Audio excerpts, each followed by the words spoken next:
Hello, Aries! Anong swerteng negosyo o career ang para sa'yo ngayong 2025?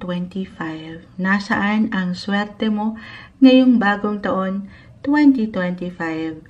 Bago tayo humingi ng ilang messages gamit ang tarot, mag-share muna ako sa inyo ng ilang info astrologically. Unahin natin ito.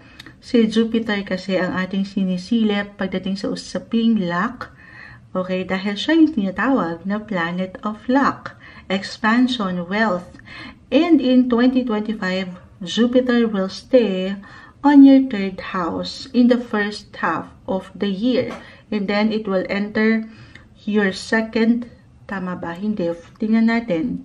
Fourth house. Kita nyo, nagmimekos-mekos na si Moonchild. Tayo ay live na live. Almost 4 hours na tayong live.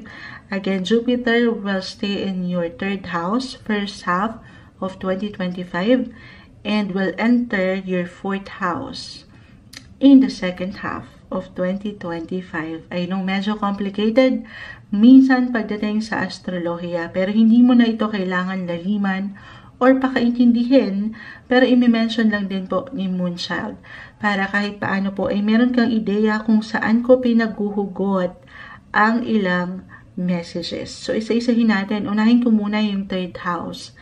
So, mas practical, although malawak na usapin, ang third house. Ayan. Wait lang po. Okay, Aries, medyo nagkaroon tayo ng technical issue. Wow, technical issue. Ilalaban ko ito, guys, dito sa aking CP. Hindi ko maintindihan ng mga bagay-bagay. Okay naman kanina, pero sana hindi masyadong mag-focus kasi may problema rin ako sa CP ko. Pero, hopefully okay naman ang quality. Aries, agad-agad, laban natin ito. We'll be straightforward. Pagdating, kung anong negosyo, anything related sa third house kasi ang lawak, communication, travel, technology, ayan, kaka-mention ko lang.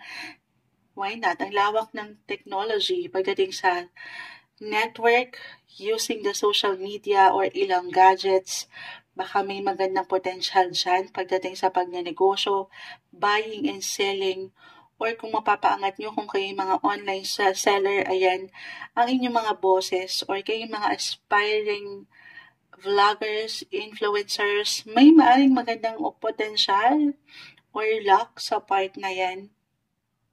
Kung pahihintulutan, okay, at kung mapapaangat nyo ang inyong mga bosses.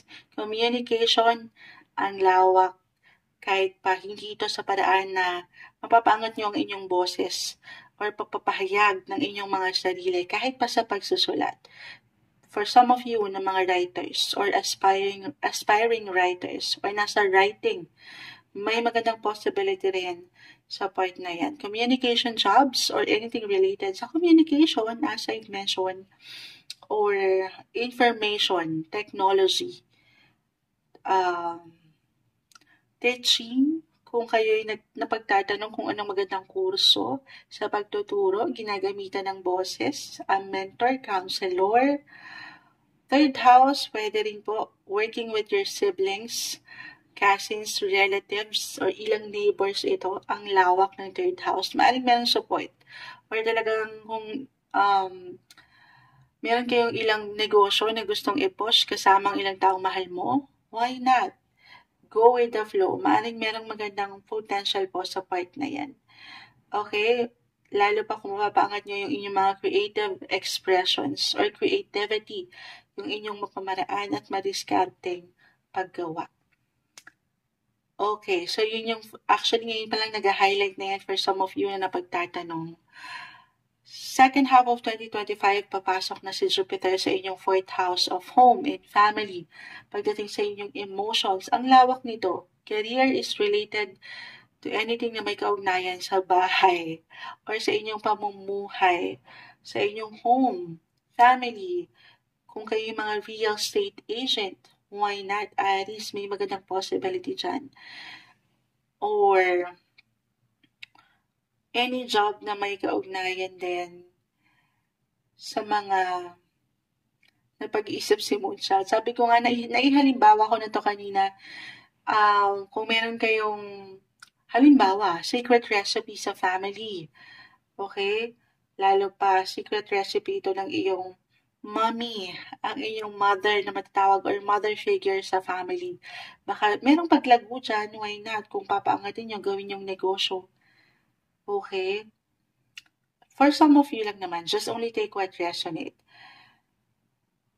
Okay, ano pa bang ma-add natin?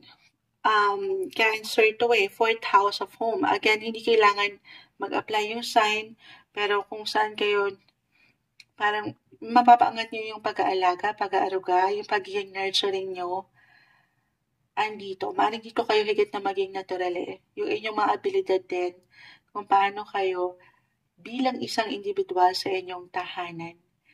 Okay? Or kung sino kayo growing up. Kung sino kayo, yung pundasyon na nabuo sa inyong sarili habang lumalaki. Ito yung umaangat, fourth house. Yung comfort, why not? Food business, sabi ko nga, comfort food. Or yung security, especially when it comes to money rin. Accounting kasi ang mga, kapag nasa fourth house si Jupiter, isang advancement din ang pagdating sa security when it comes to financial aspect. Ayan. So, ayun, ang umaangat, diretsahan, kuha tayo ng guidance, advice mula sa ating napag-usapan. Aries, anong kailangan yung marinig message? Pagdating sa buhay, negosyo, trabaho, guidance po, okay, may umangat na. The Devil reverse, the Ten of Pentacles, Four of Cups. Ang perfect naman ito. The Devil, ayun lang, hindi kailangan katakutan, laliman. Wag lang may pagkasobra. Wag lang sobrahan. Sa ilang aking na-mention, very important to stay balanced. Siyempre naman, ang sobra kulang, hindi na rin nagiging maganda. Pero ito yung maganda dito. Ten of Pentacles, tinapos tayo. Buhay, trabaho ito. Negosyo, maging ano pa man yan. Merong financial abundance tayong nakikita. Aries, Four of Cups, huwag lang magmamadali. May tendency. Okay, kaya paalala lang dito na especially kung meron kayong bubuing negosyo talaga, excuse me po, especially kung bago ito sa inyo, new business venture, totoo naman that you should always know your business muna. Pinag-aaralan. Hindi magiging okay. Okay? Pero, hindi rin naman kailangang madaliin. Take it easy. Take everything one day at a time. One step at a time. The Ten of Pentacles po ay narito. This is a great sign na merong paglago. May pagyaman. I-claim na natin yan. Positive possibilities pagdating sa inyong mga luck, or swerte pagdating sa usaping trabaho, negosyo, karera, maging ano pa man yan ngayong 2025, Aries.